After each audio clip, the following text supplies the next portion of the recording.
Purihin natin ang Panginoon.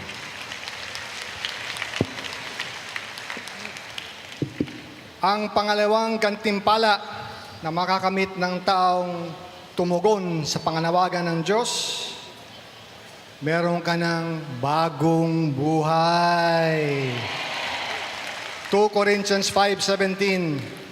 This means that anyone who belongs to Christ has become a new person. The old life is gone, a new life has begun. Ang taong nakipag-isa kay Kristo ay nagiginang bagong nilalang. Wala na ang dating ang pagkatao. Sa halip, napalitan na ng bagong buhay. Amen? May tanong ako sa inyo. Anong unang nangyari kay Pedro bago niya matagpuan ng Panginoon? Alam nyo, nakinig ba kayo kanina? Sa gospel reading? Anong unang nangyari kay Pedro? Nabigo. Nabigo si Pedro. Alam nyo, ang taong hindi nabibigo at hindi dumadaan sa matinding pagsubok, hindi na hinahanap ang Panginoon. Totoo? Kung sino-sino nilalapitan, sa huli lang naalala ang Panginoon. Amen? Anong itsura ng taong bigo? Alam nyo?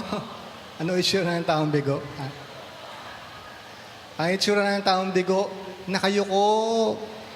Di ba? Nakadikit ang baba sa dibdib. Nakatingin sa lupa. Walang mangyayari sa iyo, tumingin ka sa langit. Lahat ng solusyon sa buhay mo, nasa langit. Amen? Anong sinabi ni Pedro nung namangha siya sa biyayang kaloob ng Diyos? Mangha-mangha siya. Anong una niya sinabi? Panginoon, lumayo ka sa akin. Hindi ako karapat-dapat. Tao akong makasalanan. Ang sagot ni Jesus, Pedro, huwag kang matakot.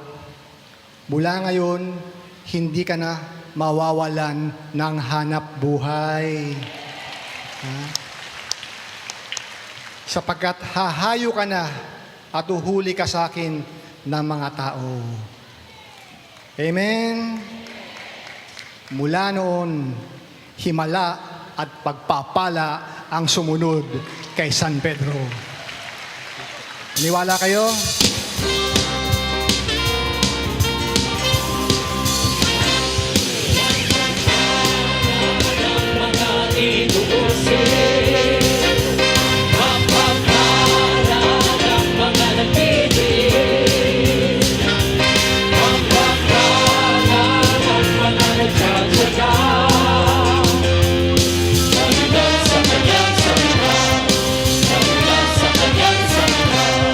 Mapapala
Purihin natin ang Panginoon.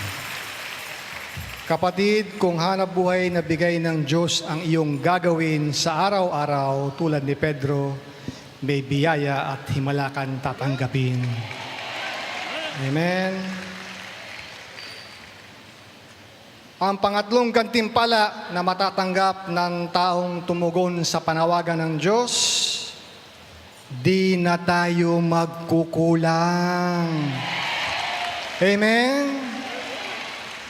Matthew 6:25-34. Kaya't sinabi ko sa inyo, huwag kayong mabalisa tungkol sa inyong kakanin at iinumin upang kayo'y mabuhay, o kaya'y tungkol sa susutin ng inyong katawan. Hindi ba't ang buhay ay higit pa na mahalaga kaysa pagkain at ang katawan kaysa damit? Masdan ninyo ang mga ibon. Hindi sila nagtatanim ni umaaniman o kaya'y nagtitipon sa kamalig. Ngunit pinapakain sila ng Ama nyo sa langit. Hindi ba higit kayong mahalaga kaysa sa mga ibon? Sino sa inyo ang makapagpahaba ng kanyang buhay na kahit isang oras sa papamagitan ng pagkabalisa? Who can add a single hour of your life by worrying? Kaya anong sinasabi natin? Don't worry. Amen. Ginawa ni Pedro yan. Iniwan niya lahat. Iniwan niya ang munti niyang bangka. Iniwan niya ang kanyang kinabubuhay. At sumunod kay Jesus. At buhat sa sandaling iyon, si Pedro ay di na nagkulang. Amen. Sapagkat ang pinagbubuhatan lahat ng ating pangangailangan sa araw-araw ay walang iba kundi si Kristo Jesus. Amen?